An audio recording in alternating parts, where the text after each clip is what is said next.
Do you realize that you are a champion, Aaron? Yes, I did. So I packed it up and brought it back to the crib.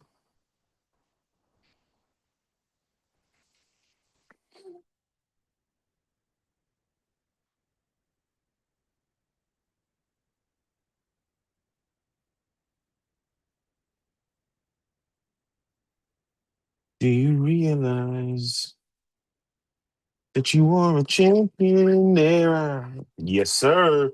Yes, sir. Yes, sir. We know it. You know it. We here. We here. We have made it. We have made it. Let's a round of applause. Round of applause. Round of applause. Round of applause. We here, baby. Super views and views. Got the Godfather joining us. Germ So True is gonna join us. You don't know who is gonna join us.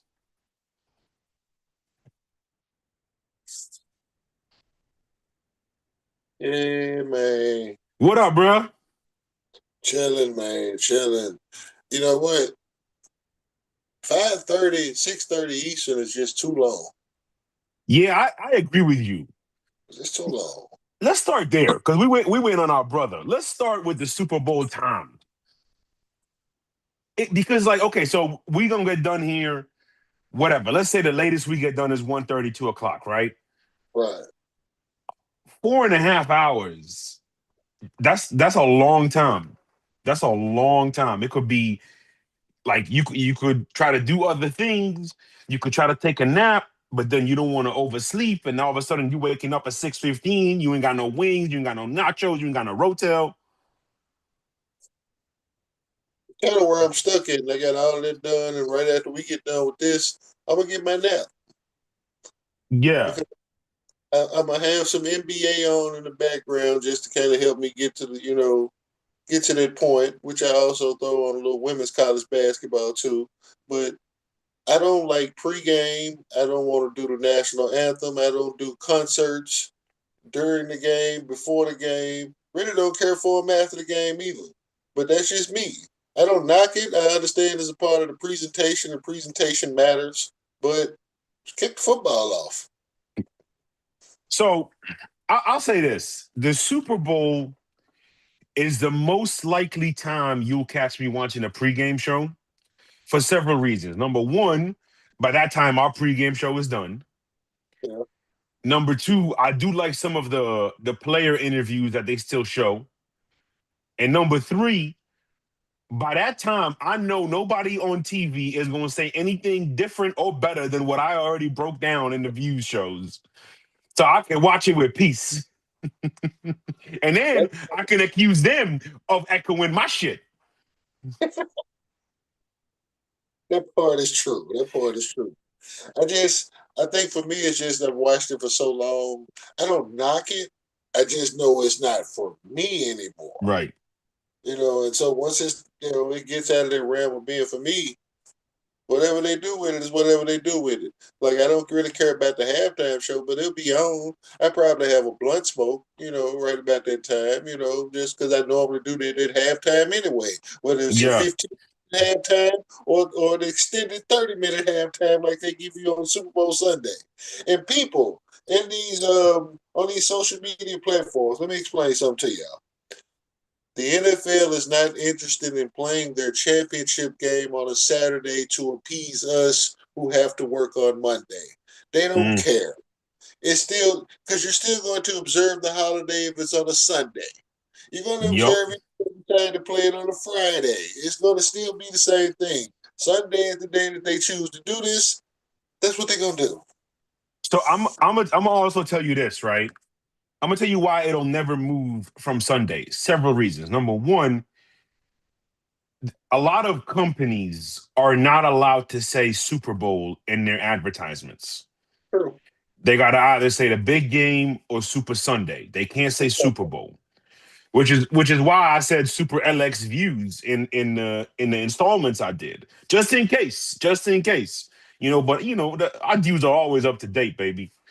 The other thing, if they put it on Saturday, there's so many logistical issues and marketing issues Like I said, all the Super Sunday stuff, that's going to go away.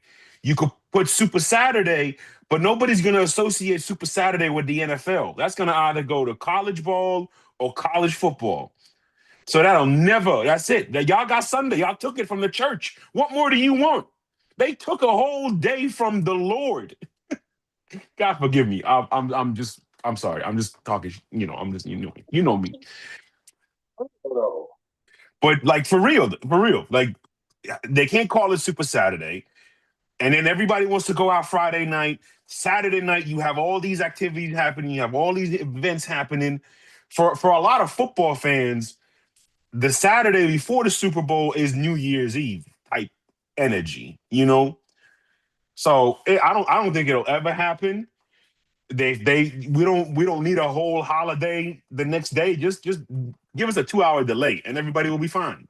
Yeah. Plus, if you treating the Super Bowl like a party to get drunk, you ain't watching the game anyway. You watching no way. You were in there playing them little goofy games. And you know what I'm saying? You taking shout out to my man Lee Sterling. You taking Lee Sterling bets on how long the national anthem lasts and Hmm. stuff like that, which I couldn't find that on DraftKings or FanDuel. I don't know if you were able to find that as well, but I couldn't find it. I was looking to bet on it though. So was I.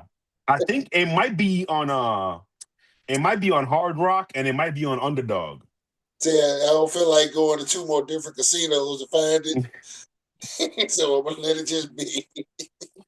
Yeah, I know Hard Rock ain't available in all states. Where I am right now is unavailable. Where I'll be in about a week, it will be available. So, um, and it's been a hell of a ride. It's been a hell of a year. Um, if at any point you could think of any trivia you want to throw at us, you could throw at us. But we could start with Seattle and New England and just the roller coaster they've been on and how they got here. Something I realized: the Seahawks have not played a team outside the NFC West since they played the Panthers back in like week 15 or week 15, I think it was. So and then with New England, and we just got to call a spade here. This is in no way diminishing their accomplishments, but they haven't really met an offense like this in a long time, probably since Josh Allen walked them down. And the reason I say that is we saw the inconsistencies with Lamar Jackson and the Ravens and how they just weren't really able to put together a 60-minute game at no time during the regular season. Ironically, the only 60-minute game I saw from them was against the Bears when it was Tyler Huntley. Just being real. Um, the second part of that is Justin Herbert. He had both his tackles missing. The pressure rate that day was just abnormal. With CJ Stroud, same thing. They just couldn't block anybody, and we saw how inconsistent they've been all year. And you add to the fact that Nico Collins was gone. You add to the fact that the tight end got injured. So again, this is not an excuse. This is just we're just looking at what they got to face today. They haven't had to face even when they faced Denver. A, you didn't have the starting quarterback. You had Jared Stidham, and then B, you had a whole snow squall blizzard just come right through the Rockies in the middle of the game. So again, by no means, because I don't believe in they had a soft schedule thing in the NFL. I don't believe in that. We just strictly talking about what they got to face today. They really haven't had to face in since Josh Allen walked them down way back then. What you just brought up, and not to diminish any of that, but it's like once we get through the first series on each side, I think all of that goes out the window. I Just agree. because it's like, okay, now we're here.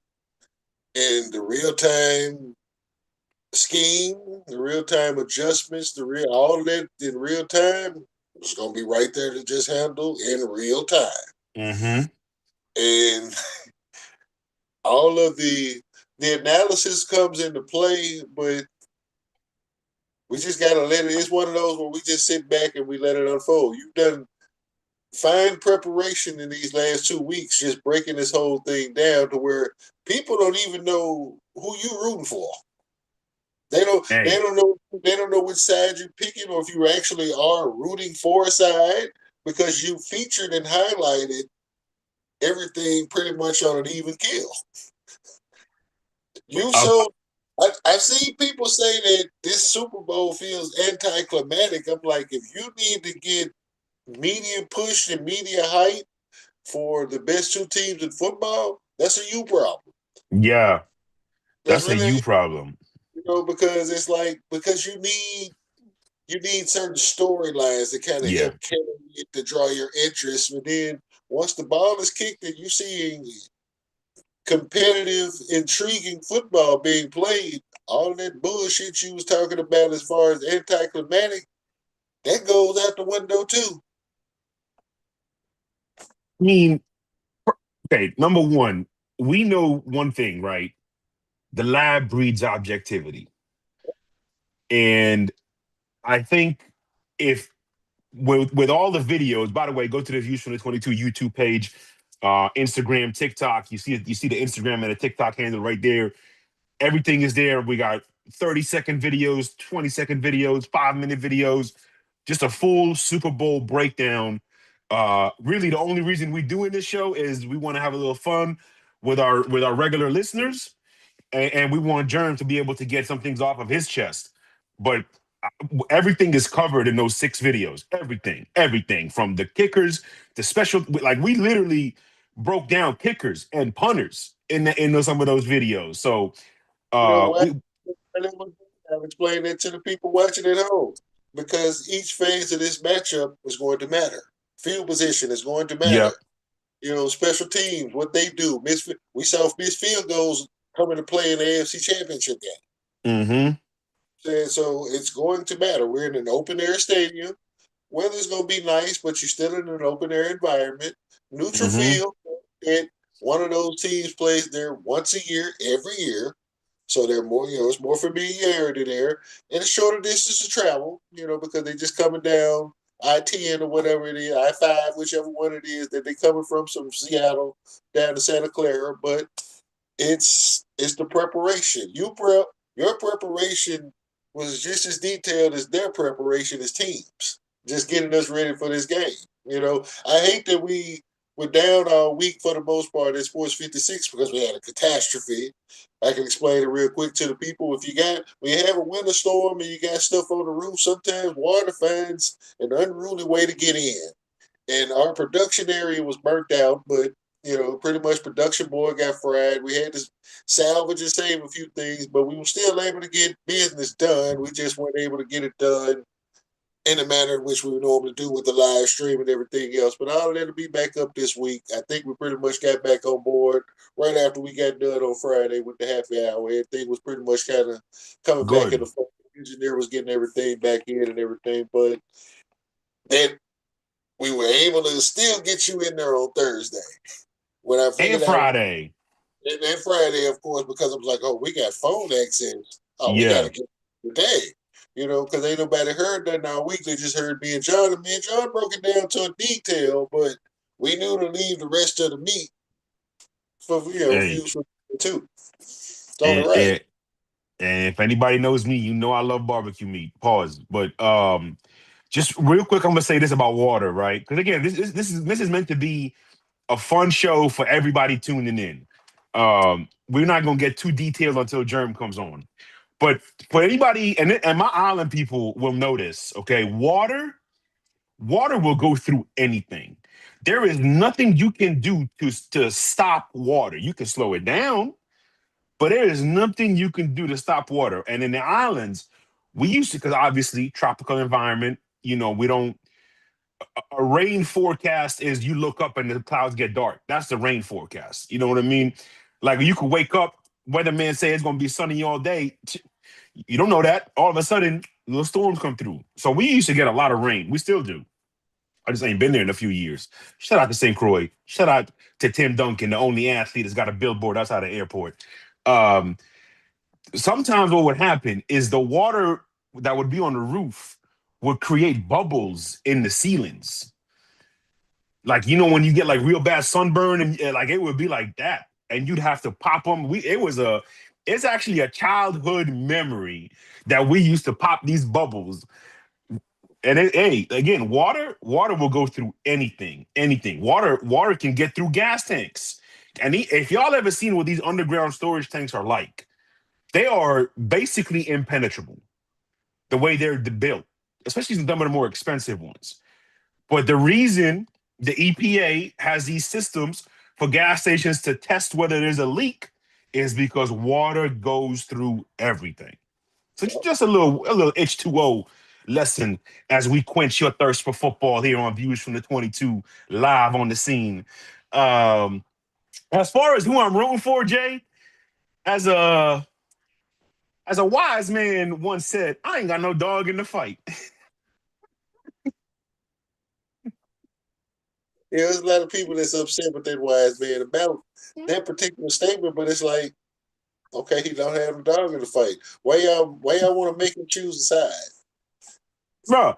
And I was so disappointed. First of all, my favorite Patriot of all time is not Tom Brady, is not Rob Gronkowski. My favorite Patriot of all time is number 75, Big Vince Wilfork. Okay. Hey, Vince, I saw you the other day. You know, first of all, just stop with the Ozempic, brother, because some people just meant to be big. You know what I mean? Like, I'm comfortable with my stature. Some people just meant to be big. Okay, if I showed up on Views from the 22 and I was 165 pounds, people would be concerned. All right. So I'm good where I'm at. Big Vince, you Big Vince, baby. So I think the Ozempic has got him a little aggressive. You know, I think the lack of comfort foods has got him a little hangry because he went at Tom, which I was. We ain't even going to talk about Asante. Okay, you can't drop a wide open interception in a Super Bowl for an undefeated season and talk shit. You just can't do it. All right, just stay silent. Okay, Meta AI ain't letting me do my shit today. They should not let Asante Samuels do his shit today. But That's I fair. was shocked. I was shocked by all the backlash. And to show you that the realest motherfucker in the building, excuse my French, it's Super Sunday. We're going to cuss. The realest dude in the building was Rob Gronkowski because he was like, yeah, okay, what you wanting to say? You know, everybody else had their opinion. And I don't understand first of all, we got to understand one thing, right? When it comes to certain people like Brady, even like Jay-Z, like they never gonna react to a situation the way you want them to react. Yeah. I would argue that me and you are that way.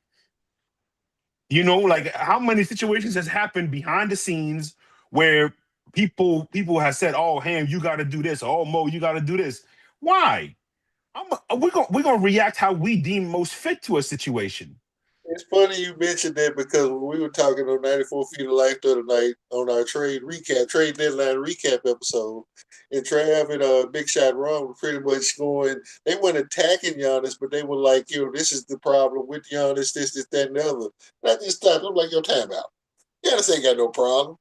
Everybody else the one that's got a problem because they reacting to what Giannis is not doing. You know what I'm Right. saying? He earned the right to do what you brought a championship to an organization that had won anything in 50 years. Mm-hmm. And that he did it in dominant fashion. He put up 50 when he did it, scored 50 in the closeout game. Giannis can do whatever the hell he wants in Milwaukee. He can own Cunningham Exactly. Hardware. He can take over that brewery that Laverne and Shirley was working in. He can be the landlord of the building that Laverne and Shirley was staying in. If he wanted to kick Lenny and Squeaky out, he could kick Lenny and Squeaky out. when, when and they both laughed at it, but they like, you're right though, took their stance, but they like, I understand where you're coming from. I'm like, yeah, he he should be afforded that. You know what I'm saying? Because of Absolutely. is and what he's done. And I just kind of looked at it from that standpoint. I think sometimes, Chef, I think we okay with just being counterculture. Yeah, you're right. You are absolutely right. You are absolutely right. People freak out over stuff that's like it really ain't that big deal, dog. It's just not. To me, it's not. I understand if you may feel that way, but this should be.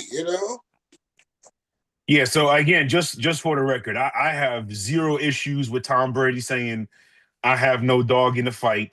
You could go the political way. Obviously, he is a sports broadcaster, and for years, Troy Aikman never said, "Oh yeah, I'm rooting for the Cowboys."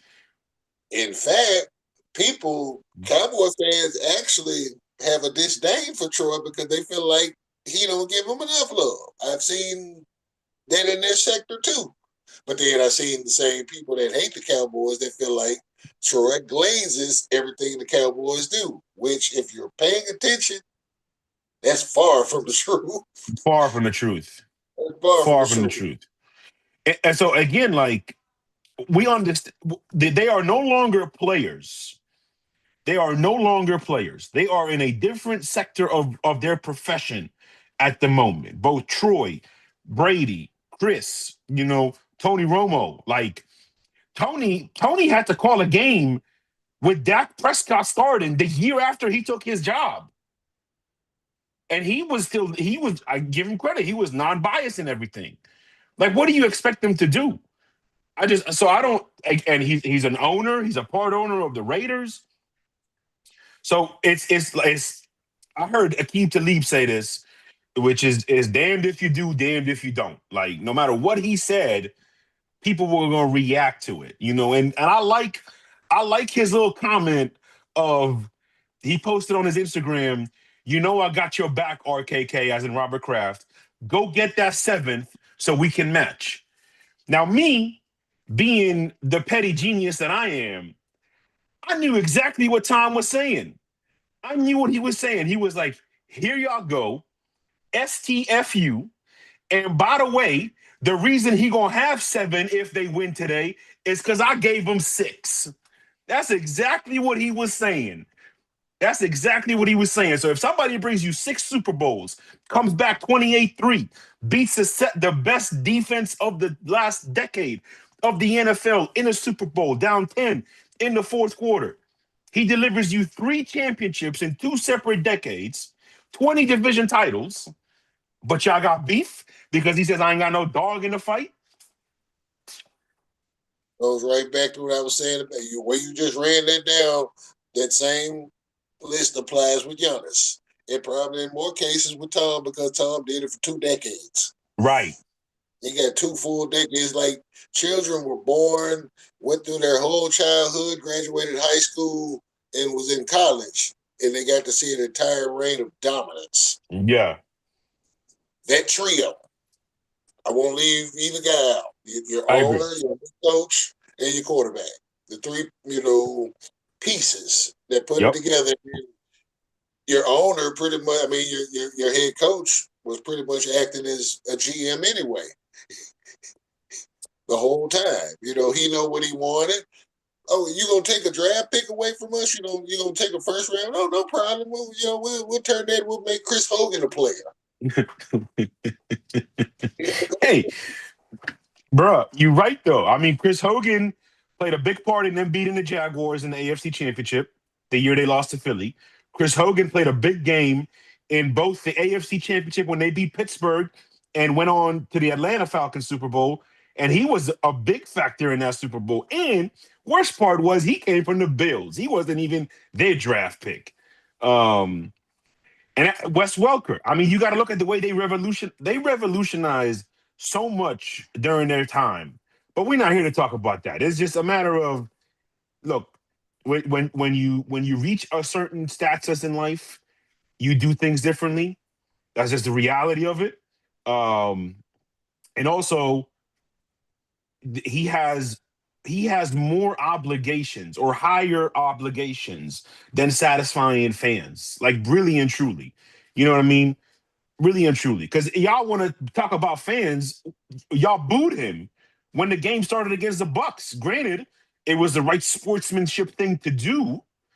Oh, we're gonna boo you tonight. But bruh, they should have been rooting for him. Like, you can't. Real quick side note before Germ jumps on. I remember Brazilian fans booing Ronaldo in the 2006 World Cup.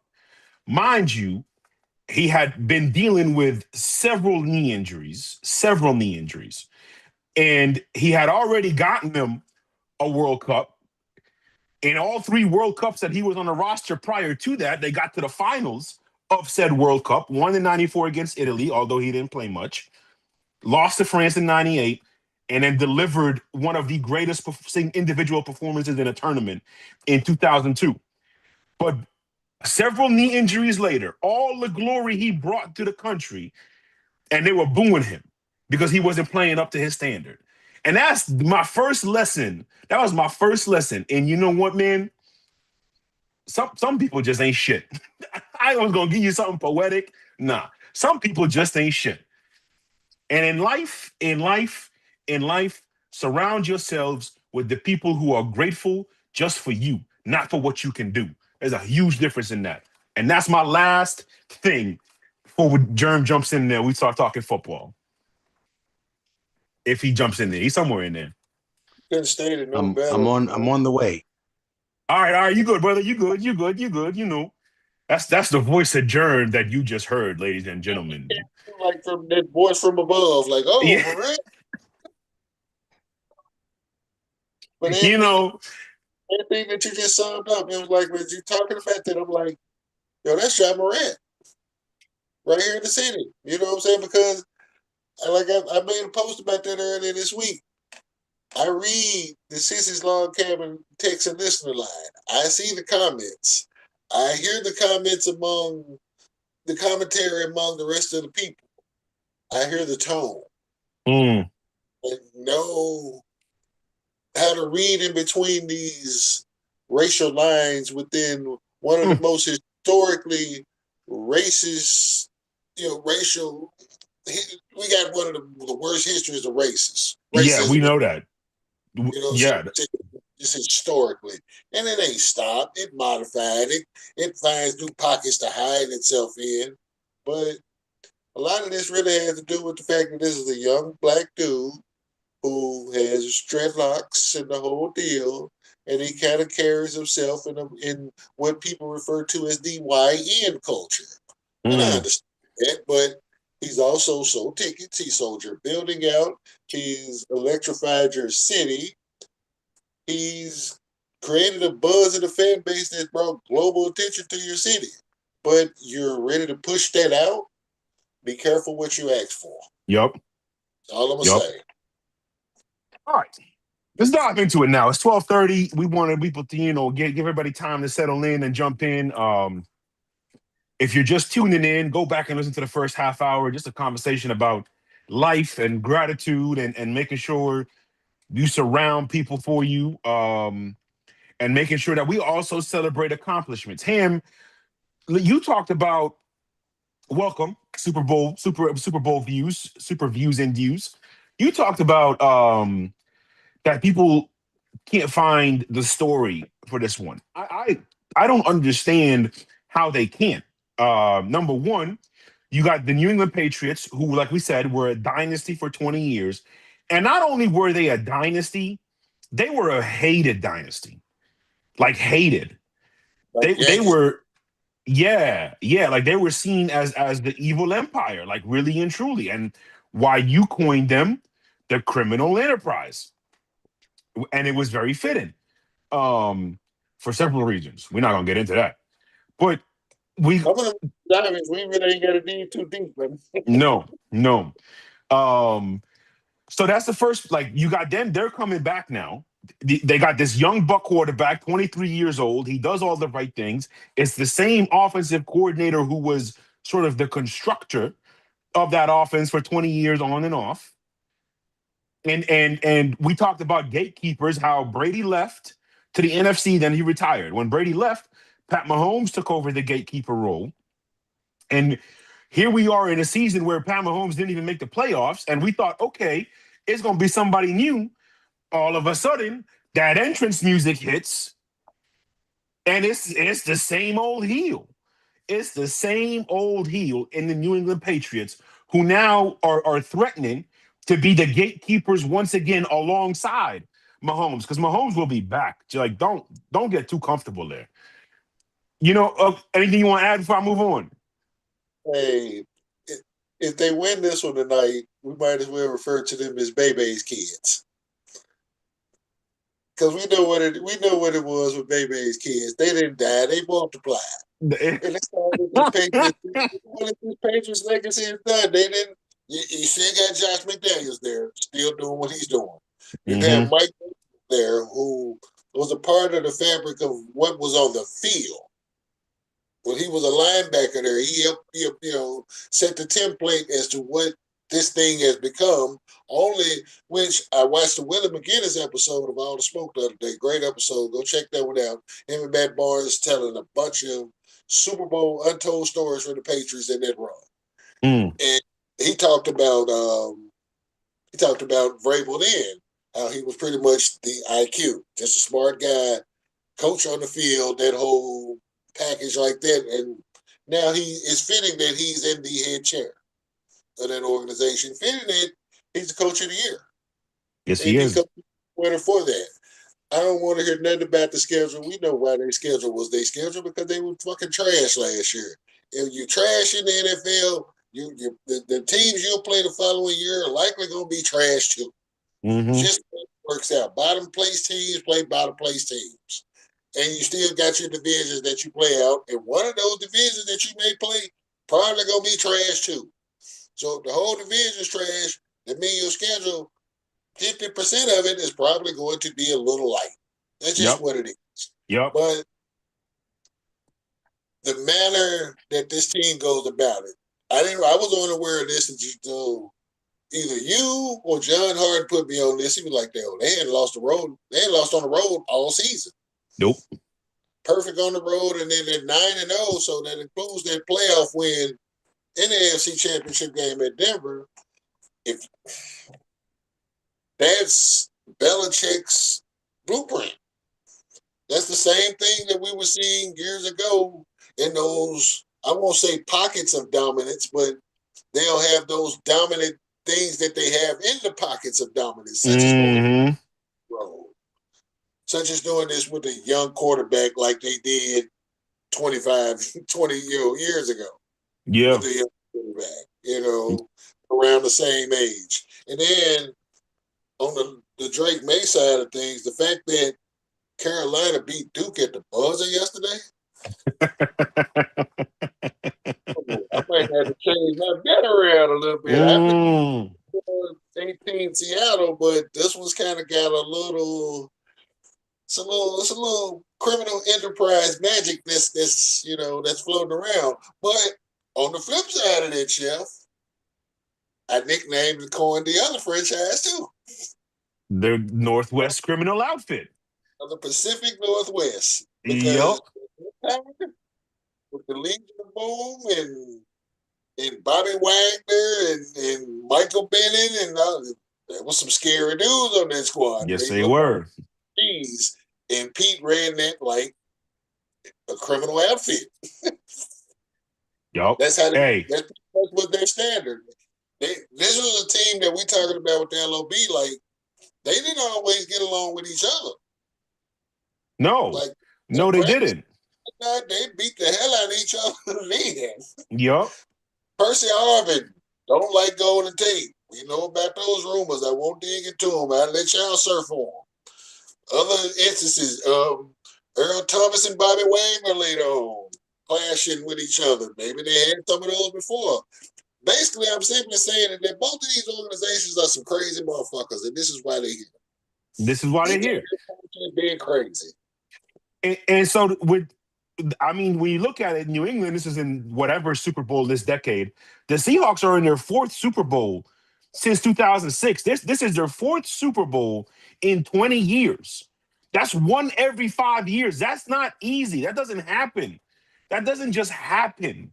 There's a reason for that. And with Sam Darnold, bro, what better sort of underdog story, even though he was a third overall pick? I mean, you got Hoosiers and Rudy and Invincible and what's that movie? Your favorite one?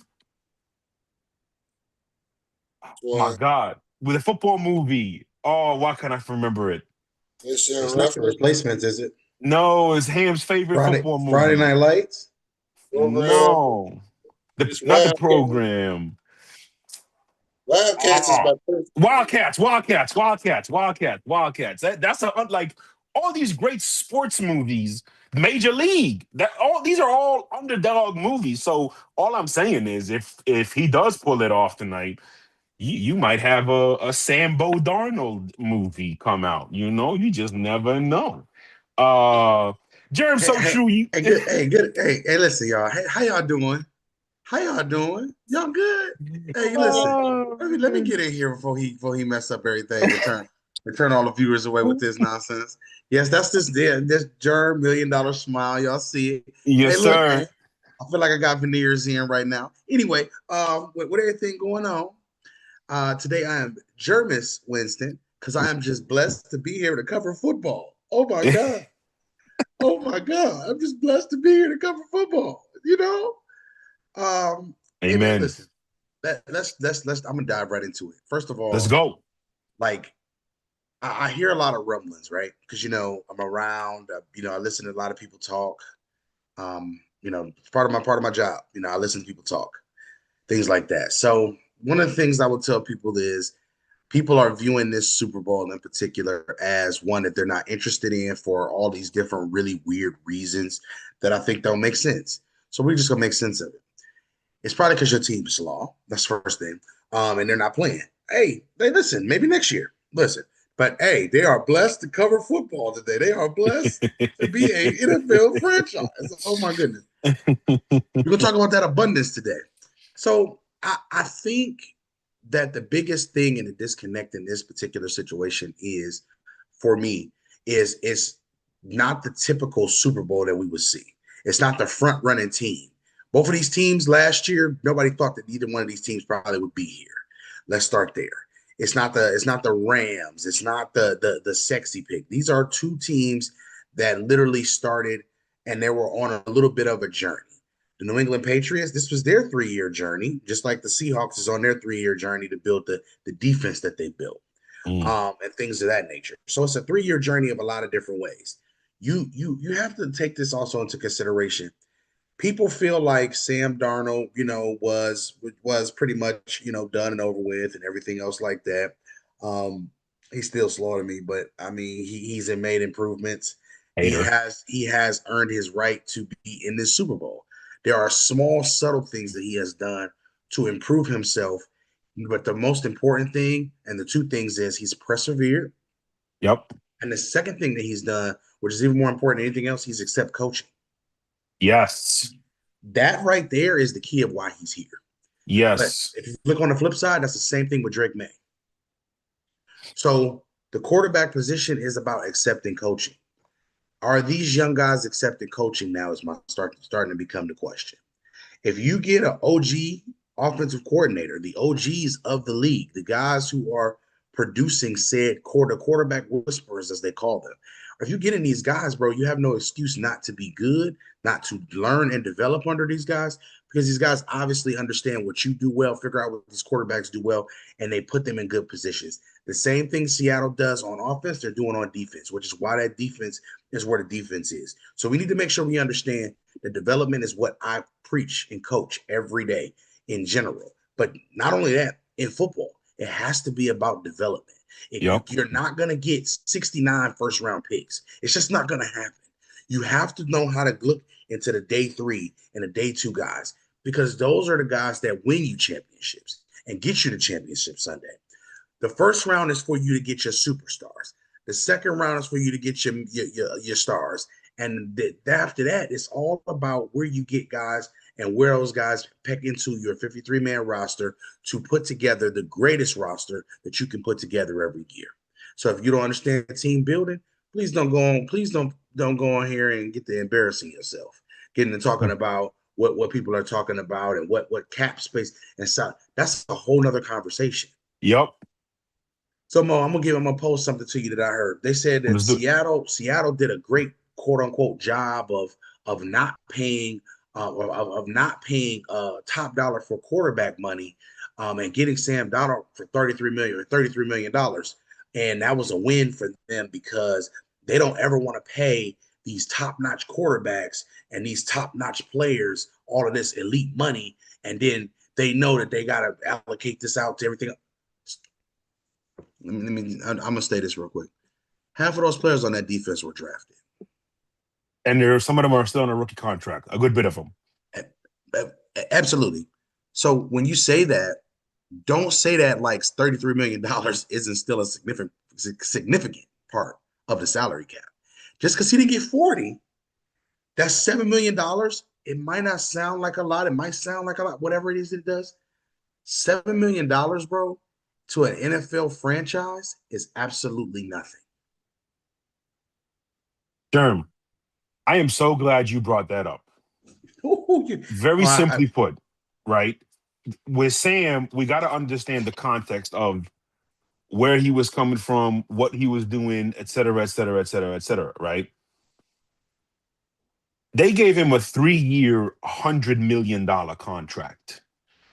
A 3-year, $100 million contract. Okay? I will give $100 million to whoever gets me out of here. Y'all know that movie. They gave that man $100 million, okay? And then here's the best part of this. And if I'm wrong, y'all could come back to this video and say, Mo, you were wrong. What they can do this offseason or the next offseason is extend him for 3, 4, 5, even up to 6 years, give him more money, give him more guarantees, and he still's not going to account for anything significant towards the cap, the way Trevor Lawrence and Dak Prescott and some other hyenas names are counting towards the cap. The money doesn't matter. It's how much you count towards the cap. And that's not an indictment on the player. Excuse me, the greatest quarterback of all time was never a burden on the cap.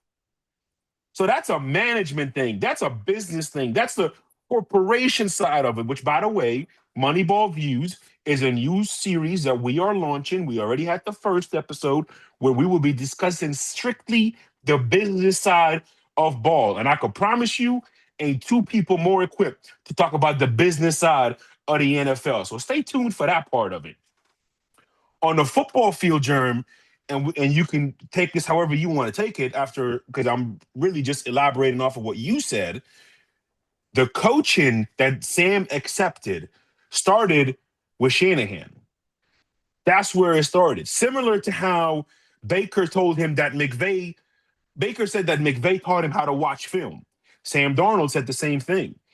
And all that Sam has done in his time in Minnesota and Seattle, he hasn't changed. He hasn't done anything different. Just two things. He accepted the coaching and he learned how to become more consistent. And that's the product that we're seeing. That's the reason why he's one game away from a Super Bowl. Again, we got to keep in mind, he was a 3rd overall pick. It's not like he came out of nowhere. The potential and the foundation has always been there. But it took a journey, it took perseverance, and it took the right coaches and the right situations to bring it out of him. And we see that with, I would say, 97% of any successful quarterback in the NFL. And so here's where we spin this. We're going to spin this into a little bit of a lesson, right? But what's the best way to do it when we're talking about the lab is always open? The lab is in session. Let's just go ahead and put it down real quick. Flip it and reverse it real fast. You know what I'm saying? Number one, a quarterback investment is not just 4 or 5 years. Well, who told y'all this? Who told y'all that? Like who matter of fact, who invented this? Listen, when you draft a quarterback, if you're not willing to give that quarterback 7 to 10 years, don't draft a quarterback. Just take free agents. Facts. Just get free agents. Because the first 5 years, you're figuring out what the quarterback knows, doesn't know, how he watches film, how he processes information, how he lives with defeat, how he is when he triumphs. You're learning so many things about this player. And people say, oh, that's regular. No, it's not, bro.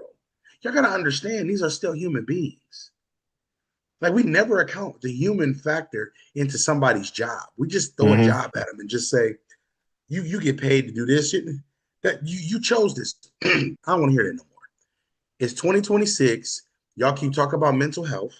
Y'all keep talking about all these other things, and then you don't respect it on the opposite end if it doesn't benefit you. Mm. I'm tired of it. Oh, I agree. We're going to address it. That's why these quarterbacks are failing. Sam Darnold is a 7 to 10 year project. Dak Prescott, a 7 to 10 year project. You do not get immediate success. Trevor Lawrence is in year what, Mo? 6 or 7. Yeah. And this is the best we've seen him. And the best we've seen him. But what did it take for the Jacksonville Jaguars? It took them for him to mature a little bit and for them to get the right pieces around him. So now it looks a little bit like Clemson did when he was in college. And coaching. I haven't even got to the coaching part because I beat that in there every week. It, Every week it just fits so well with what you've been saying. I mean, but that's my point. It's a holy trinity, bro. It's maturity meets coaching meets understanding. Yep. Maturing as an adult, as a man, as a person that understands what is going on the field. Okay, this player likes this player likes this. This is this is this. This is what I'm good at. This is what I need to do. This is what my position is supposed to do. This is what my team needs of me. Coaching. Hey, coach says this is how we do this. This is how we want to do this. Boom, boom, boom, boom, boom, boom. Everything goes together. Everything the light touches is our kingdom. That's the perfect segue into the next part of this. Why are the New England Patriots the biggest underdog in this game? Well, everybody just thinks, well, Jackson Smith-Njigba is this great receiver. He's not a bad receiver. He's really, really good. This is one of the best years that you're going to see from a receiver. Is he? Is he explosive? Absolutely. Is he an elite route runner? That's the reason why we're here. We're not here because he's the fastest guy. We're not here because he's the tallest guy. We're here because he has the most heart and he runs the best routes. So, Mr. Jackson Smith-Njigba, welcome to the 7-Eleven Club. Yes, that's what I was waiting for. Officially, we have to put you in the club. Thank you. Thank you for being a part of this. We appreciate you. I'm just happy to be here to give you that. I'm just happy to be here for you so you can give you that award. Welcome to the 7-Eleven Club. And yes, I want to say this as well. But remember, the Patriots have a guy who's a lockdown corner. They have one of the 5 lockdown corners in the league. They have one of the 5 best defensive backfields in the league. So why are y'all talking about them like they can't lock down on their side of things as well? Yes. Well, this is what I was saying. This is what I said on the radio. This is what I said in my Patriots no name defense Super Bowl preview. They gotta play man because they can play man. Man is their best opportunity today, and they're capable of it. When you talk about the Seahawks, let me slow it down here, in case I don't diss nobody. JSN, I was literally about to ask you if we can put him in the 7-Eleven Club. Cooper Kupp, I think he was enshrined a few years ago in the 7-Eleven Club, was he not? He was, because he was okay. Cooper Kupp still has one of the better seasons we've ever seen as a receiver, bro. Yes. Like y'all don't talk about that enough. And when you watch on film, like I said in my show, he's the rub master, but we'll leave that for later. And then you got Rashid Shaheed, and that brother has God-given speed. Alhamdulillah. Telling you right now, you're going to witness this dude, which, by the way, Shaheed means witness in Arabic.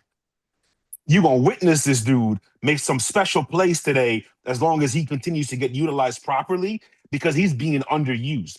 As far as the Patriots secondary is concerned, I know you and Trav started the Carlton Davis Slander Club, okay? And that's fine. I understand the frustration. I understand the irritation with Carlton Davis because we see the talent when he has the physical tools to be a great corner. But nonetheless, he's still a starting corner capable of making plays, and he does elevate his game in the playoffs for better or worse. Marcus Jones, the speed that he has, the hip fluidity that he can travel, he can be in the slot. He prefers the slot. But if you need him to go outside on a smaller receiver, he can handle it. And then Christian Gonzalez is right in that mold of Stephon Gilmore and them. I don't want to say he's Ty Law because he's taller than Ty Law. I don't want to say he's Darrelle Revis because he's not on the stratosphere of Darrelle Revis, but he's getting there. He has the ability to approach the status of all-time lockdown corners. And so what I think today, and then Jeremy, you could take it from here. What I think they need to do today is play a cover one scheme, and you consistently force the Seahawks offensive line to account for 5 rushers. You have to consistently force their offensive line to account for 5 rushers, because at that point, you can create one-on-one with the interiors. And where I feel the Patriots front 7 have the biggest advantage is Milton Williams over the right guard. The right guard is very inconsistent. There are times where he looks like their best offensive lineman. There are other times where he is clearly a liability. So the reason I want them to play man, besides what I'm going to get into with the secondary, is because of the one-on-one matchups you can create up front when you play man on rush 5. In zone, if you rush 5, you're going to have holes open. And what you see with the Patriots defense when they play zone and when they do zone blitzes, like Dick LeBeau, like Bill Belichick, like Rex Ryan, what they call the fire zone blitz, there are a lot of easy underneath throws to be had and a lot of yards after the catch opportunities. And Jason and Shaheed, you put that ball in their hand and you give them space, they are a problem. So the other reason they should go ahead. It's not just them too. You got to think Barner and those tight ends this is still a West Coast offense. Yes. This is still a West Coast offense. And Barner and Arroyo can run. Short completions. Yes. Short completions, outside perimeter.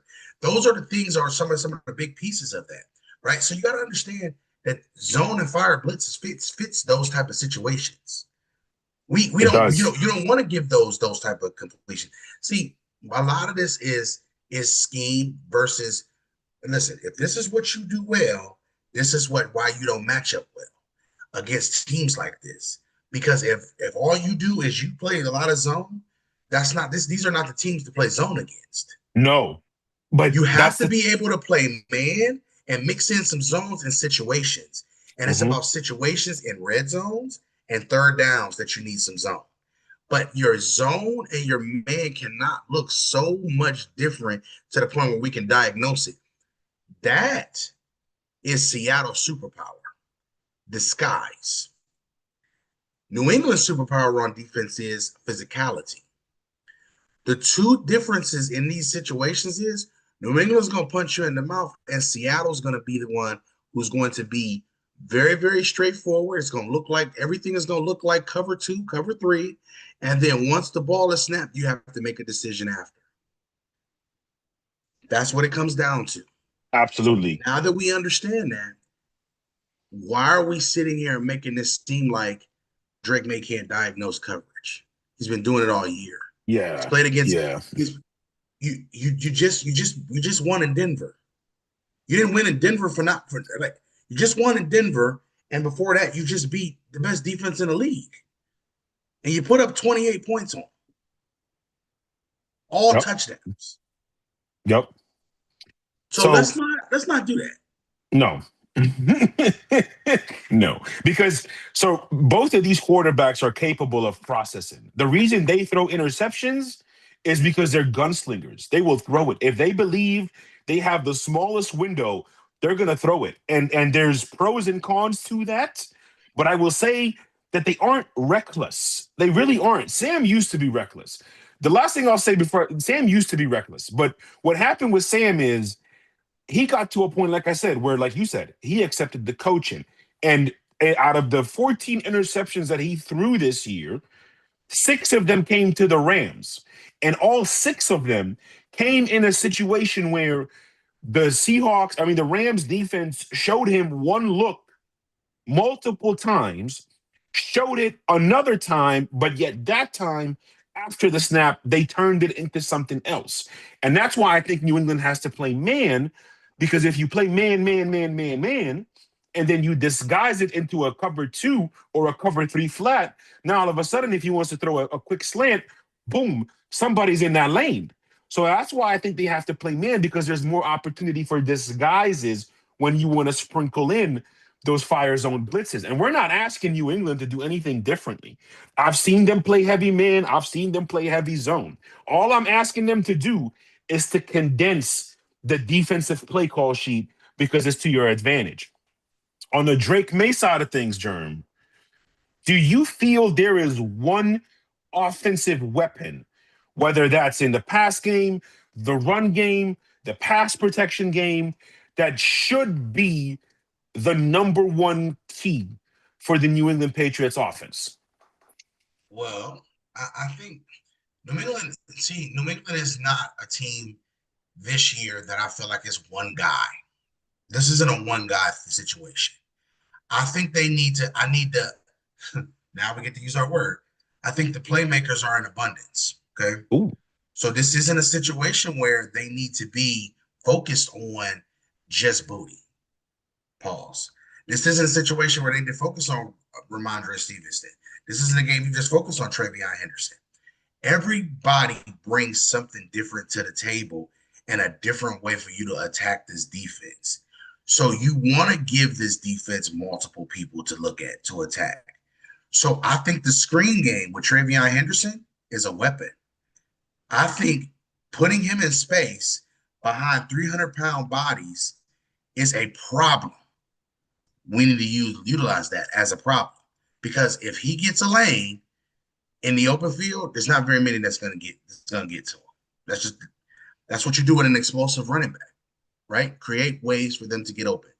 Mm-hmm. I think when it comes to contested catches, making tough catches on the outside, the one-on-one guys, you need Kayshon Boutte to make those plays. He did it against Stingley. He's done it against some of the better corners.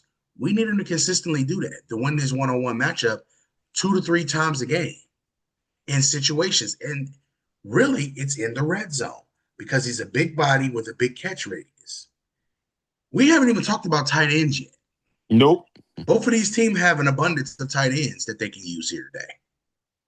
Well, New England has probably the best set of tight ends, but Seattle has the most skillful and the most willful tight ends. Well, Jeremy, what do you mean willful? AJ Barner is a willing blocker, willing runner. After the catch, he doesn't want to go down. Nope. He wants extra yards. Yep. He's willing to hit you. He's willing to sacrifice his body for his team. That is the difference in the tight end group. We got a willful group, and then we have a group over here that's just solid and just know what to do. I'm telling you, AJ Barner is going to be a problem today. If New England has any problem out of anybody other than JSN, it's probably going to be AJ Barner. I just think that he is one of the, number one, his size. I think that is another big part of this. And I just think altogether, we're talking about a really, really, really unique skill set. Like you don't get a lot of guys that are like as nimble as him at that size. Correct. And I think that's a really big thing. And I had to bring Seattle in there as well because I think that the playmaking is not just JSN. It's in abundance. Kenneth Walker is the most underused running back. That is a number one running back in the league. And here we are on Super Bowl Sunday, and he's probably the freshest running back out of every running back playing this game. Unfortunately, Charbonnet is gone, but he served his purpose all the way up until this point. Yeah. They can survive 2 games without Charbonnet. With all due respect to Charbonnet, also Kenneth Walker was out there looking like Le'Veon Bell against the Rams. I mean, he really was. The patience, the shiftiness, even the pass catching, which he isn't really known for, but he's very much capable. He's capable. Very much capable. 2 breaking news real quick. 3, actually. The Colts have began discussions with Daniel Jones for a contract.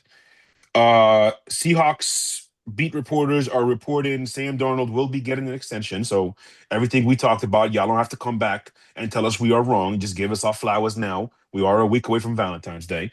And number three, the Cowboys are expected to trade. The Cowboys are expected to franchise tag George Pickens and also potentially trade him after they franchise tag him. We will leave that for later. That debacle. Let's get back to this game. Let's get back to greatness. Let's get back to talking about GMs and owners that know exactly how the hell to build a friggin' team. Jerry, jeez. Um, whew. I don't want to talk about this right now, Jeremy. We can't. We got to finish. We got about 20 more minutes here, 15 maybe. I'm going to say I'm disgusted. Oh, I'm flabbergasted right now. Um, as far as I lost my fucking train of thought, dog. That literally just pissed me off. What were you just talking? What were we just talking about? We were talking about we this. We were just discussing the abundance of playmaking, Yes, playmakers, yes, tight ends, AJ Burner, all that stuff. yes. Thank you, thank you. I think for New England, the one thing that I want to mention, that I want to highlight, I think this is a Travion Henderson game. We're talking about running backs. I wholeheartedly believe this is a Travion Henderson game. Why? James White. James White. Because the Patriots' game plan on offense has to be similar to both the Seattle game and the Atlanta game. And some differences. Like against Seattle, the Patriots ran 0 vertical routes unless it was KJ Wright one-on-one with Gronk when they got that touchdown in the second quarter. That was the only vertical route they threw that game. Against Atlanta, they had a little more vertical routes because obviously they didn't have Cam Chancellor and Earl Thomas and Bobby Wagner. But they had speed, so they still had to utilize the entire field with certain crossers and routes. But the one thing, Germ, and we 28-3 is engraved in our brains from the all 22 angle. We saw a lot of routes with Malcolm Mitchell and Danny Amendola and Chris Hogan. When they were out routes or in routes, there was always some sort of arc or angle to those routes. It wasn't just a flat cut in. And I think that's the same thing you got to do here because Seattle, they do a great job of clogging up where they think you want to throw the football. So I think if you run, let's say you run a up and in, a dig route, just straight up and flat cut, that's not going to work. They're gonna close that. They're gonna clog that. And even if you get it to your receiver's hands, it's going to be a contested catch. He's going to take an unnecessary hit. It could be a fumble. It could be tipped. It could be batted. So that's not what you got to do here. You got to run angle routes. So if you're going to cut him in, do a shallow post. If you look, Puka Nacua and Devontae Adams got yards. I mean yards over and over and over in all 3 games on like a 12 to 14 yard post route. And that's how you got to do. You got to attack certain angles. You got to attack certain pockets with certain route combinations to expand the coverage bubble that they want to clog up, that they want to fill up. And I think that's where you got to be really patiently aggressive with how you want to attack the Seattle defense. Because, like I said in the shows, their communication is 5G. Their speed is unmatched. There is just like there's no simulating preparing for Lamar Jackson's speed his first 5 years in the league. There's no preparing. There's no preparation, simulation to get used to this Seahawks secondary and the way they fly around the football. And mind you, their 2 linebackers can fly. And Ernest Jones understands angles, understands calls, understands protections.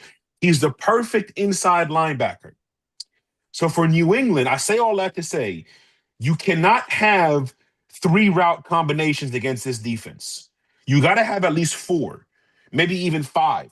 So with Travion Henderson, who is a much better pass protector in so many ways than Ramondre Stevenson, both physically and mentally, he's a better pass protector from the running back position.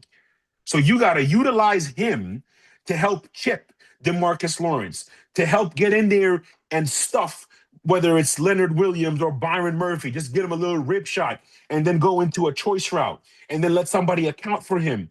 That way something can open up behind of him. So it's very simple to me. It's very simple to me. New England, they love to have 7-man protections for their chunk plays. They cannot live off of 7-man protections against this defense for 60 minutes. It's not going to happen. So the best thing to do is to make sure that your best running back pass protector is the focus of this game. Term.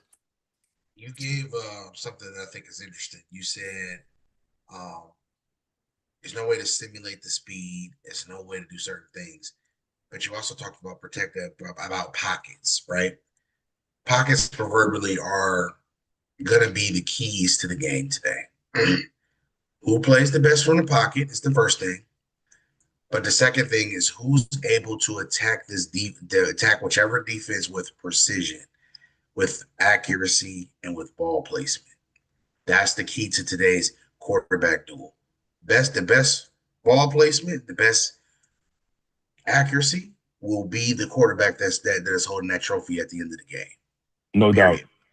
And you might say, oh, that's every Sunday. No, it's more so this Sunday than ever because these secondaries are really good. They're experienced, but most importantly, they know how they want to play. They have an identity. Absolutely. That's important. That's the most important part. Absolutely.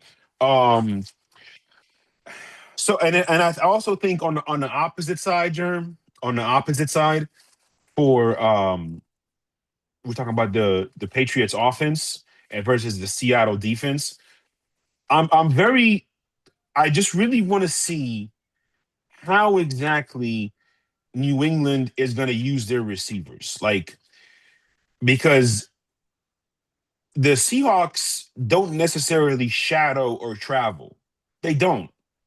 But to me, it's going to be very important if Nick Emenwari is out there on the slot against the receiver, I'm licking my chops if I'm Drake May. Because at that point, I got to take advantage of something away from him, the tight ends and the running backs. So I'm going to stress this point. The tight ends on the running backs are crucial. For Seattle on the offensive side, I actually think in this situation, Jeremy, this game, I think they'll have a better chance. I think they'll have more success running out of 11 personnel and passing out of 12 personnel. You talked about those tight ends. I think if they come out with heavy run looks and they pass off of those looks, they're going to create one-on-one matchups with those tight ends against those linebackers. That's a matchup that I'm picking apart every single day, all day against the Patriots linebackers. Not saying they're scrubs. They're really good, but I really love the tight ends for Seattle versus New England's linebackers and safeties. That's a really big thing you said there too. Personnel groupings. That is a part of the chess match here. Who's going to find the personnel grouping that's going to be the biggest mismatch? For New England, see, that's the thing too. For New England, I think it's really subjective because this is not a Stephon Diggs game for me. This isn't the Stephon Diggs game for me. This is a game where him with 3 catches for 25, 40 yards or something like that is something that I would look for more than anything else. I'm not looking for a crazy amount of catches and yards from him.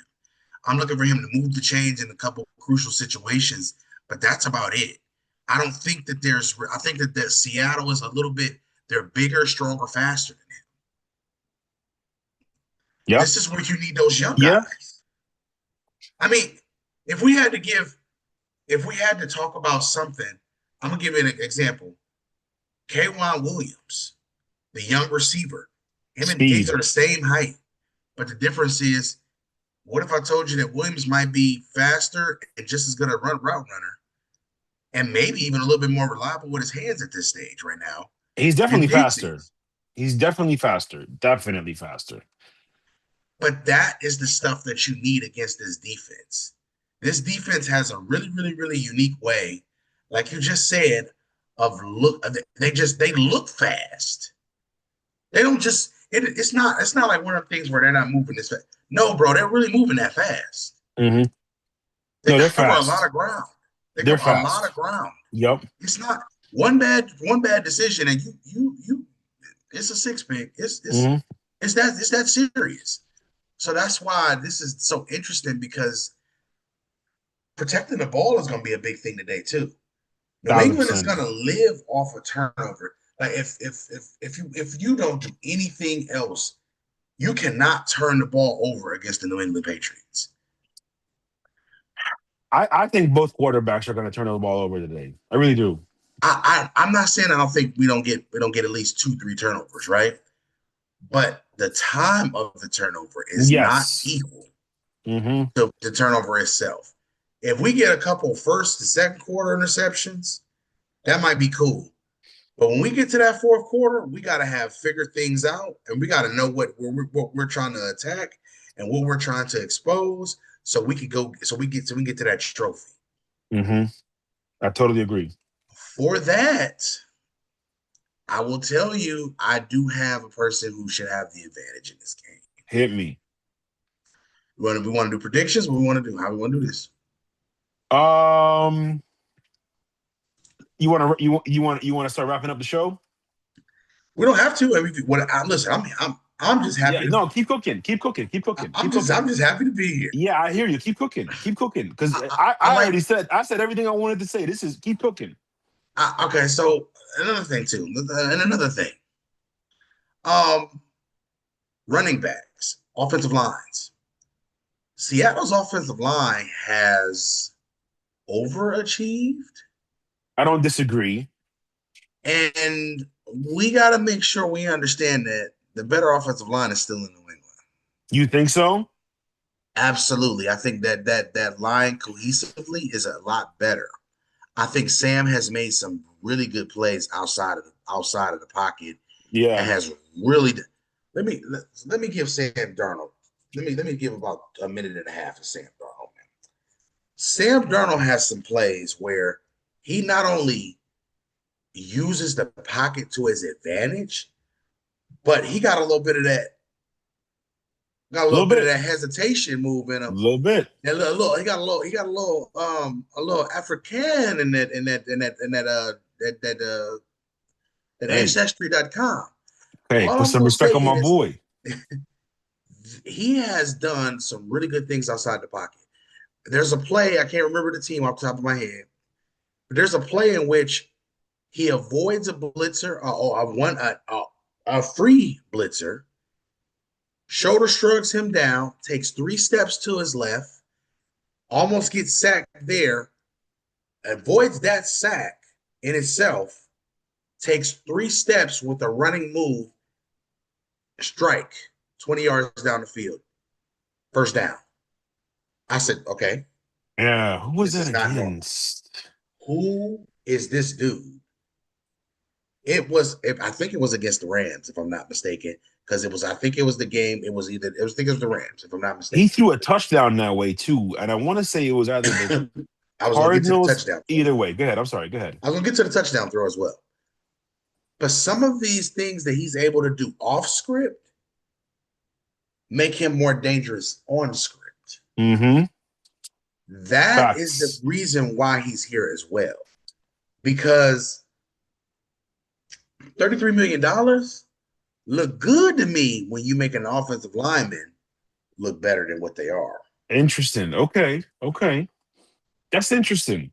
And that $33 million looking real good right now with that offensive line still being shaky. Yeah, the quarterback is kind of doing some goat things when it comes down to working in that pocket. And I'm going to give him this credit. I got to give credit where it's due. This is a moment. I have witnesses. This is a moment. So that is the key there.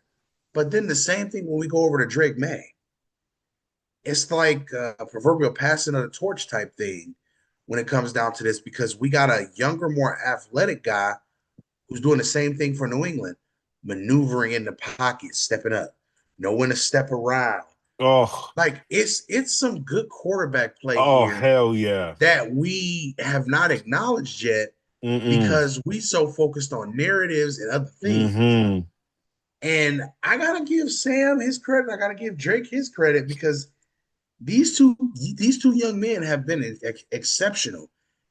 It's more so impressive because Sam has changed habits and rearranged his habits, and it has gave his team extra opportunities. But most importantly, the guys and the big nasties in front of him, they know that if they get a if they give up a free rusher, they know that Sam is going to be the guy who's going to be able to make the first guy miss. So it Okay. gives you the ability sometimes to play a little bit more free, knowing that your quarterback isn't a statue or isn't in a situation where they can operate in the telephone booth. Mm-hmm.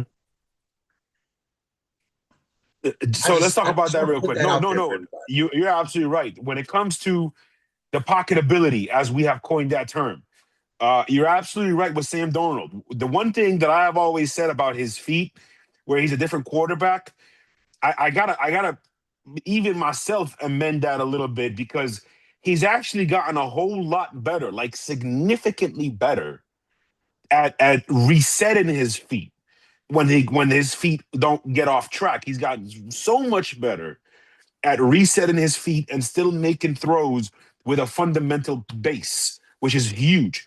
When it comes to Drake May and his pocket presence, brother, I am just telling you as I see it, because I saw the man in number 12 do it for years out of that uniform. If you just make it a silhouette, there are moments, plenty of moments, where you can't tell who is who. And that's just me being real with you. When it comes to the IQ, they have a high level processor. The problem with Sam is sometimes he processes too quickly or he processes prematurely, and that's when he can get in trouble. The problem with Drake is sometimes he gets assumptuous, and that's where he gets into mistakes. But like you said, Germ, like you said, this is maturity, coaching, and understanding. That's our MCU. Like Thanos, everything is a balance. Also, like him, you couldn't deal with your failures. Where did that bring you? Back to the Patriots, back in the AFC. Sam Darnold, Iron Man, with all the things he's done, you could see it in his chest that he's got the power to do what he needs to do. And in these web of quarterbacks like Spider Man, these two, with the exception of Stafford, have been the best quarterbacks in the NFL from September to now. And we had Darnold and Stafford live last week. Yep. I need you to understand, like this ain't regular quarterbacking that was going on. Real quick before we do that, before we wrap up anything too, Yeah. Shout out to all of the winners of the awards. Yes. JSN, you deserved your offensive player of the year. Myles Garrett, one of the best seasons we've seen from a defensive player in a long time. Yes, it is. We just Yes, gotta it is. give credit where it's due. Stupid. It's stupid. It's stupid. I don't know if you knew this, but everybody who's had 2 defensive player of the years have all been gold jacket guys. And the 2 guys who are on that list that are not gold jacket guys are JJ Watt and Aaron Donald. Well, Yeah, so we already they haven't even made eligibility yet, so we ain't worried about that. So I just want you to know they're first ballot Hall of Famers. And then did Terrell Suggs get in? Terrell Suggs? Yeah, is he in the Hall of Fame? Is he eligible yet? We'll figure that out. I don't know why I'm drawing a blank on T Sizzle, but I think he's only won DPY once. It's I only don't think once. he's won it twice. Okay. It's only once. He's It's only won once it for once. T Sizzle. But remember this: T Sizzle should be in the Hall of Fame though. 100%. 100%. He's not first ballot. He's not first ballot. I agree. It depends on the class. He's not first ballot, Sure. though, in my opinion. I think he's second or third tier. second or third tier, not because of his play, but because of who he's going to be going up with and going in with. Also, since we've last recorded, Bill Belichick not being a first ballot Hall of Famer. I just would like to give a public service announcement really, really fast. There is no excuses at all why Bill Belichick is not a first ballot Hall of Famer. If Bill Belichick is not a first ballot Hall of Famer, y'all need to take a lot of these other people out of the Hall of Fame too. You're telling me that Tony Dungy's a better head coach than Bill Belichick? No disrespect to Tony. Tony's great. I love Tony. I think Tony's one of those coaches that he always got the best out of his men. He always got the best out of his players. But we are not going to sit here and act like Bill did not create a dynasty. Bill's not responsible just for one organization being a Super Bowl winner. Bill is actually responsible for another whole franchise to start and run. Do you know who that organization is, Mo? No. 1996. What team was he the head coach of? Oh, the Cleveland Browns. What happened in 96 with the Browns, Mo? They went to Baltimore. 1996. What year was that? That was who was drafted in 1996? I believe there was two guys, one named Jonathan Ogden and another named Ray Lewis. 4 years later, what were they hoisting? The Lombardi. Whose foundation? Mr. Bill's. Coach Bill Belichick. He literally wrote on a card to Ozzie Newsome, draft these two. Or draft one of these two. If you can get both, take them both. But he had them both ranked as the first and second best players in that draft. And I need people to understand this. There is no dynasty without those two players. Nope. There's no Ravens. Yeah, Ravens got two. Ravens got two Lombardis in 12 years, in 25 years of existence, or 30 years of existence.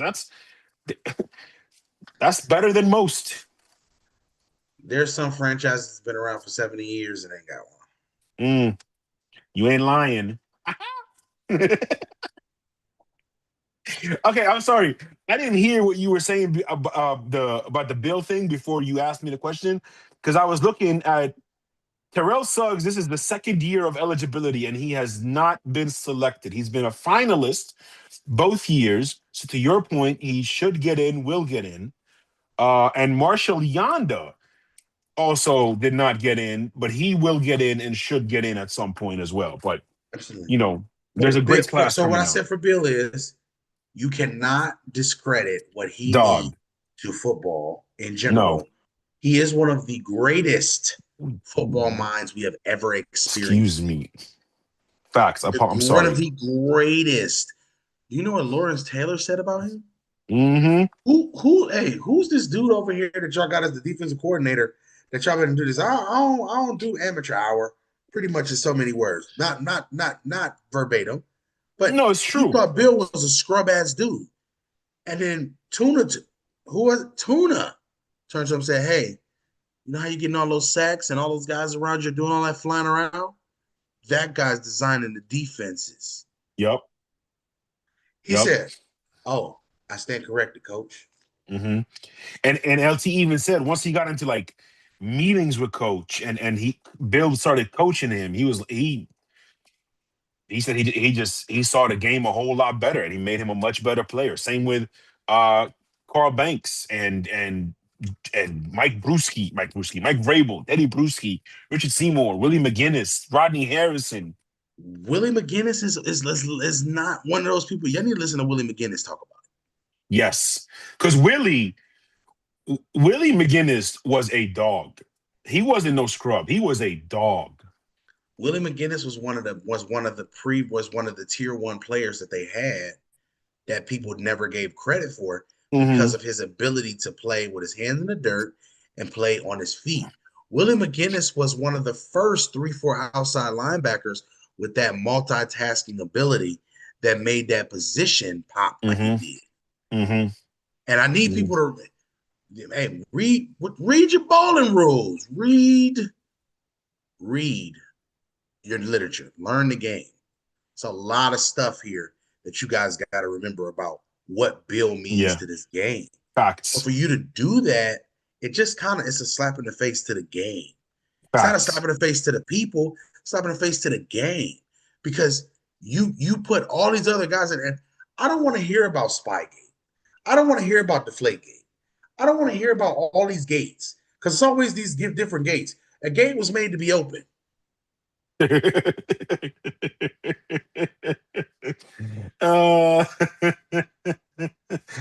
Oh my God, yo! Look, you know how I feel about all this. You know what's gonna happen? Because somebody lied, cheated, and stole, they're gonna say that they don't get to go to Heaven's Gate. Hey, brother, let me tell you. Who are you to tell somebody where they should go? Facts. And I always say this: hell was created for evil, not sinners, because we are all sinners. That might be the one right there. Just being real. I'm just blessed to be here to hear a good word. Look, man. You know how I feel. I love everything that you said, but in the end, I think Bill will find a way to have the last laugh, and I think the Hall of Famers that are waiting for him are gonna find a way to make this right when he does get inducted. So I think in the end, one where and Brady even said this, that Bill had a lot of guys reach out to him, old players that he hasn't heard from, all the regular ones we talk about that reached out to him when that happens, and I thought it was pretty awesome. All right, you know what does that say about him? Yeah, and when you have guys like Emmitt Smith, who's trashing the Hall of Fame voters, when you have Deion and Jimmy Johnson, like this, it's a bad look for the Hall of Fame. And Bill, if what made him even more of a Hall of Famer in my eyes was the fact that he jumped on the McAfee show to congratulate the 4 guys that made it yesterday or 2 days ago. Yeah, yesterday or Friday. He jumped on the McAfee show to congratulate Vinatieri, Drew Brees, Fitzgerald, and Luke Kuechly.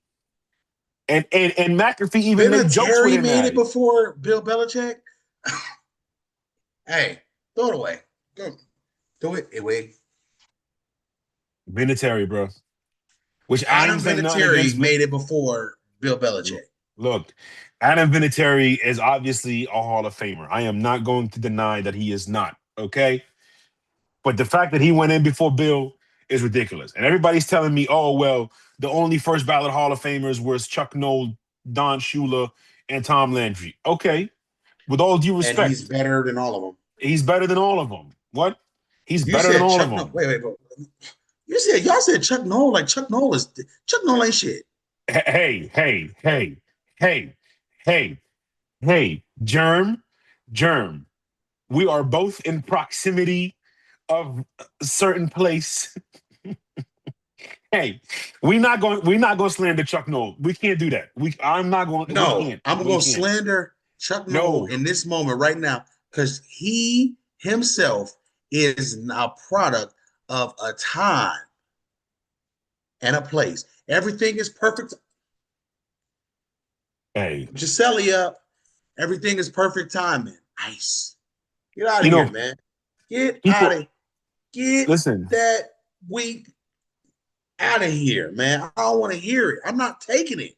I'm not taking it on my damn show. People ask me why I don't argue with you more. I'm like, because y'all not listening to his perspective. Like, y'all not listening to what he's saying. And with Chuck Noll, let's be real. First of all, Storms, technically, Bill's got 8 Super Bowl rings. With Chuck Noll and the Steelers secondary steel curtain, like, you think they wasn't cheating?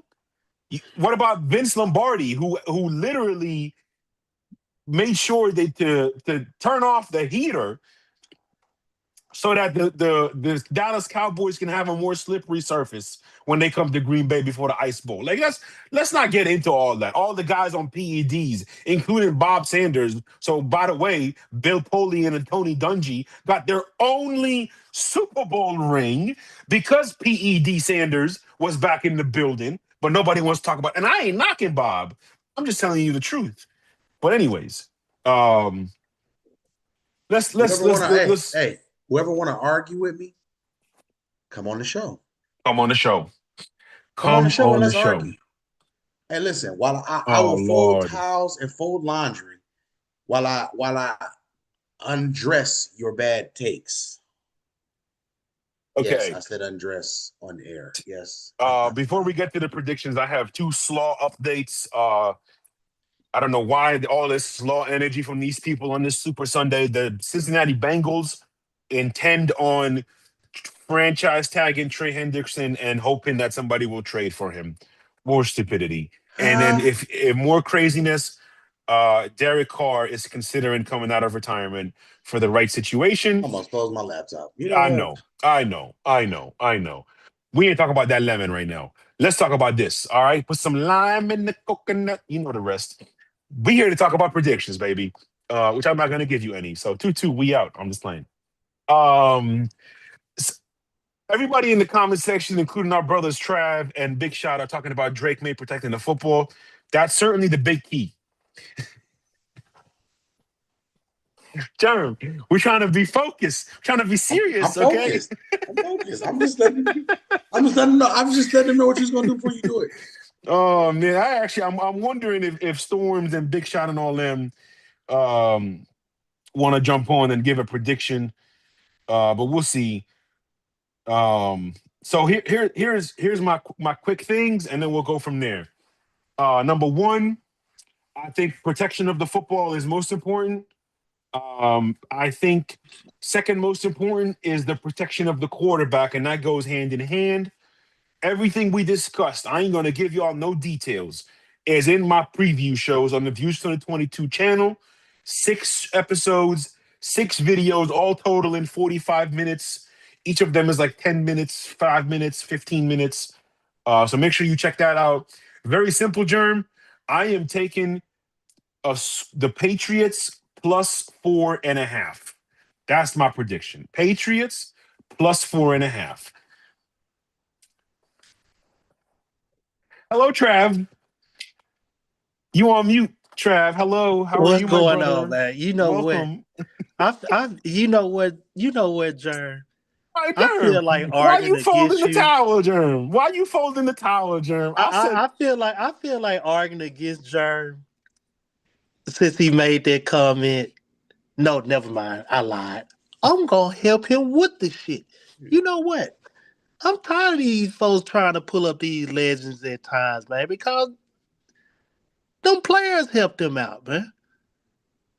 Them players helped them out. Give credit to the stalwarts and all them guys right there for your accomplishments. I mean, Bill get. I mean, yeah, Bill get the credit, but we know who helped them with that, and he respects that also. I think he respects that. So people need to get off that. I'm the same way in the MLB aspect of Babe Ruth. Man, fuck Babe Ruth. The hell with Fat Herman, man. I don't care, man. Who cares, man? Barry Bonds is the best, man. Leave that man alone, man. Quit talking about what he has done that's wrong and accomplish him what he done that's right. Because we know the legends had to do stuff to cheat also to get ahead. Trav, I love that you Everybody. brought up Barry Bonds. I love that you brought up. Barry Bonds has statistics as a player in just a 10-year span that space out the people's whole career. Nobody can't touch it. Like Barry Nope. Bonds is so far ahead of people as a baseball player that we need to start respecting and putting respect on his name. Barry Bonds in certain aspects of baseball is like goated. There's nobody who will ever do what he did. Like ever. Like if we see another Barry Bonds, it might be his son. Illegitimately. And And I'm gonna contact our coach Lester Stewart to find him if we find somebody like right, that. If we could and find I an ain't gonna. illegitimate children. Yeah, I just wanted to come and mess with y'all because I know this is Super Bowl Sunday, man, and I'm in the other lab. I ain't Who looking you at nothing who you as got, y'all Trav? see. Who you got But today? the other thing is, we have to acknowledge these players at these points, man. As far Yup. as the Hall of Famers, as far as the people with the coats, with the gold jackets, need to have their committee. Nobody else. Forget this media stuff. Forget the media. Forget what they. Man, I mean, hey, I don't mean no harm, but in that room, it's a respected room full of players and coaches. It's not a respected room with the media in there also. Because name me a media aspect guy that is in their Hall of Fame at this point. There's none. No. There's none. Leave the Hall of Fame votes, the main Hall of Fame votes to the players. I'm talking about football, basketball, baseball, wherever it's a Hall of Fame, it needs to be dictated by the players and the players only, not the media. Leave it alone, man. Yeah, I mean, again, I like agree with you. I I I, agree, I, I bro. I certainly agree with you. The crazy part of all this, Trav, is I saw a report, or not a report, but I read from a verified source, it looked like, that all the New York media actually voted for Bill. And so if the New York media voted for Bill, what's your beef with it? What is your problem, Mr. Beat Reporter in Ohio? What is your problem, Mr. Beat Reporter in Pittsburgh? Let me tell you something, man. Signals and deflated balls had nothing to do with why the Steelers couldn't cover the seams in the middle of the field against Tom Brady for 20 years. That ain't signals, phone, whatever the fuck, excuse my French, on Super Sunday, ain't got shit to do with why they couldn't cover the middle of the field for 20 years against Okay. Tom Brady. May I also add this? They take practices anyway. Hey, as On that Bill note, said, you ain't gotta go on the note. The show's over. The show's over. We just talking right now. But if you do what you want to do. Anybody want to No, jump but on? we need to make sure we understand. Practices are taped anyway. So we're talking about practices being taped, and we have all 22 film that comes out every week. And you're telling me that's the turning point if he's a Hall of Famer or not? Dog. Like when I'm watching the all 22 on my fucking subscription, excuse my French, I could see if somebody is giving a signal. Like Bill said, the guy is doing it in front of 80,000 people. He's on a summer jam screen. You so worried about the signals, as Jay Ham said, change the signals. And one more point, Jerm. John Gruden, when he went on to coach Tampa the very next year after being fired by the Raiders, and then they played the Raiders in the Super Bowl, John Gruden said the Raiders didn't change one signal or one audible from his time there. Whose fault is that? Whose fault is that? We cannot blame others for your own individual shortcomings in sports and in life. Come on now.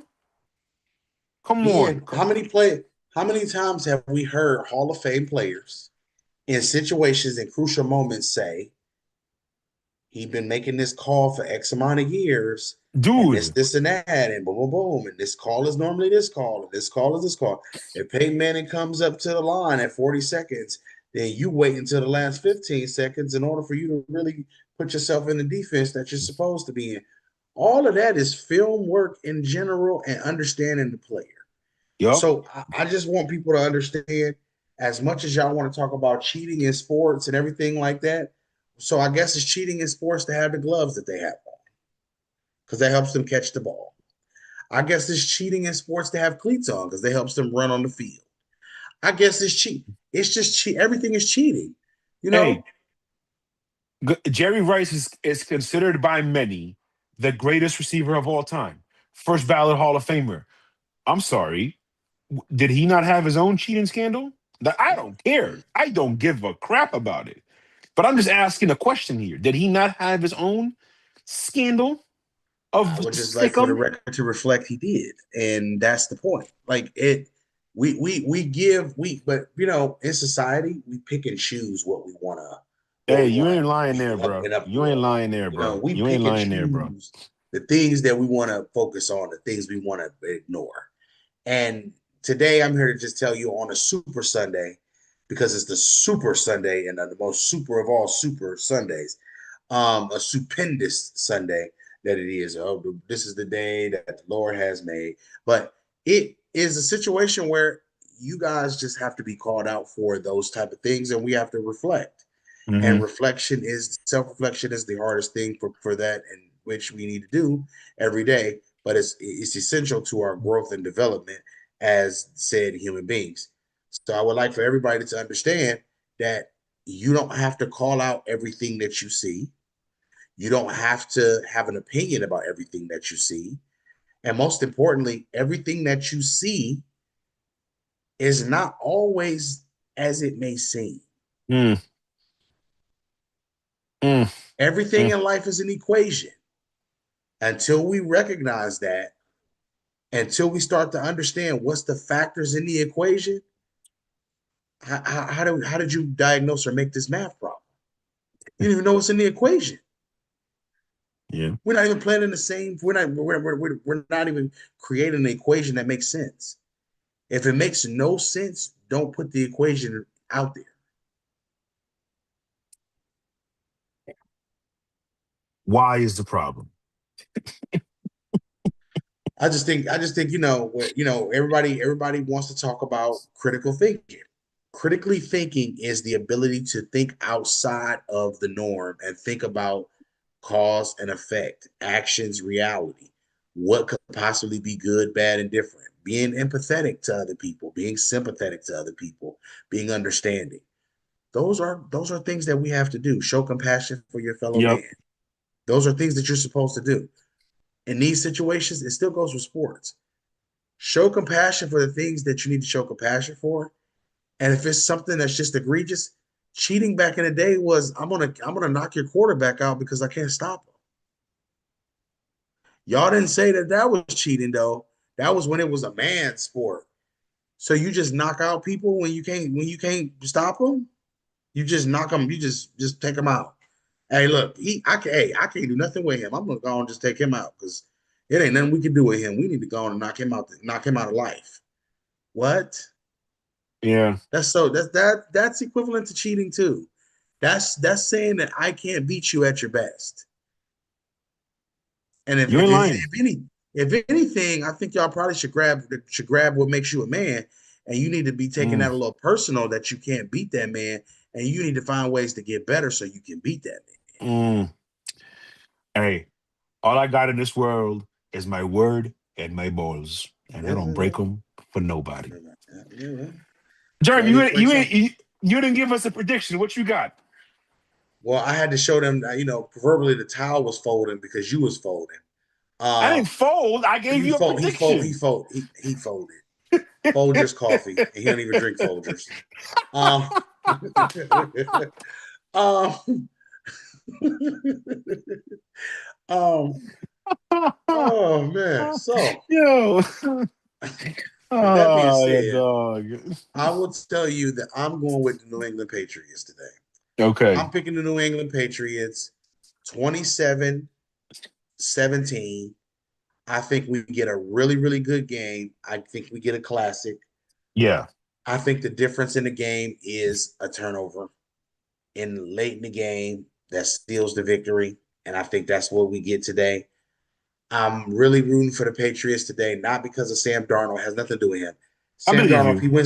if Sam Darnold wins the Super Bowl, I will honestly tell you that this might be one of the better seasons we've seen from a free agent standpoint for a quarterback. No How many doubt. quarterback in their first year with a team coming off of free agency have won a Super Bowl? And that should tell you something. And who are they? One is the GOAT. One is about to be a first ballot Hall of Famer after he just got an MVP. And I just want people to understand we're in an era where this might become more of a thing Mm-hmm. because Mhm. people don't want to. People aren't going to sit still on quarterbacks Mm-mm. because they're gonna keep on doing this 3 or 4 year crap, and you're gonna pass up on great quarterbacks, and then we're gonna have Sam Darnold in the bottle in 3 more years. It's gonna be another Sam Darnold in 3 years. The crazy part, and it's funny. It would be funny if this guy actually makes it there, and we can rewind the tape for this. Is the Carolina Panthers might be the only team doing it the right way in terms of patience with a quarterback, which is But you know crazy. the reason why? You know the reason why? They don't have any choice. And you know the reason why they have no choice? Because the quarterback keeps winning games he's not supposed to fucking win. Yeah. And that's what the difference is. Testicular fortitude. Ooh. You have a guy who is coming through who is not only making sure things are being done correctly, but a guy who wants to learn, who wants to be better, who wants to be the best for his team. And that's Bryce Young. And if you Mm. guys don't understand that, that's something else. But remember, Mo, they haven't been picking. They picked number 1 that year. After that, they haven't picked number 1. No, they haven't. And like you said, he's won games he shouldn't have won. He's shown to be a clutch quarterback. And I hope they already picked up his 5th-year option for this offseason. I hope next offseason they extend him. And that way you have him 7, 8 years. It's always better to overpay than to overdraft. See Mitch Trubisky. I'm not gonna ever tell you that I don't. If it was ever a time for me to tell you, I wholeheartedly agree. It's especially with quarterbacks Mm-hmm. because if you overdraft, especially when you have other things and holes on your team, if you don't have the whole team put together around the quarterback, it will show. It will. It will. It definitely will. And all right, a lot to talk about, Jeremy, and you got to talk and figure out how we're going to put together the off-season stuff. We have a lot to do. There is really no off-season, but it does get a little easier for us to actually do content because during the season, we both have so much going on and there's so much that we want to watch before we can talk about it. Whereas in the off-season, we don't have to do too much watching before we can do some content. So super excited for that. I appreciate you. I appreciate everybody in the comment section. Love y'all. Germ, Big Shot, Trav, Ham, MJ, Les, Storms, everybody who watches, everybody who's involved. Sincerely grateful. It's been a great year to come back into the fold after everything that transpired over the last few years. This is sort of our next chapter, our new beginning, and we can't tell y'all too much, but we can tell y'all that the best is yet to come. Take us home, True. 22 post game Facebook Live, Yes, like we do every year yes. after the game. So be looking out for it. We should get a great game. If for some reason it's not a great game, It's gonna be a great game. I'm gonna be pissed It's off. gonna be a great game. It's gonna be a great game. I like 21-17. I like 28-24. It's gonna be a great game of special teams, defense, and offense. This is going to be a special football game. 22, y'all. We See out, y'all later. baby.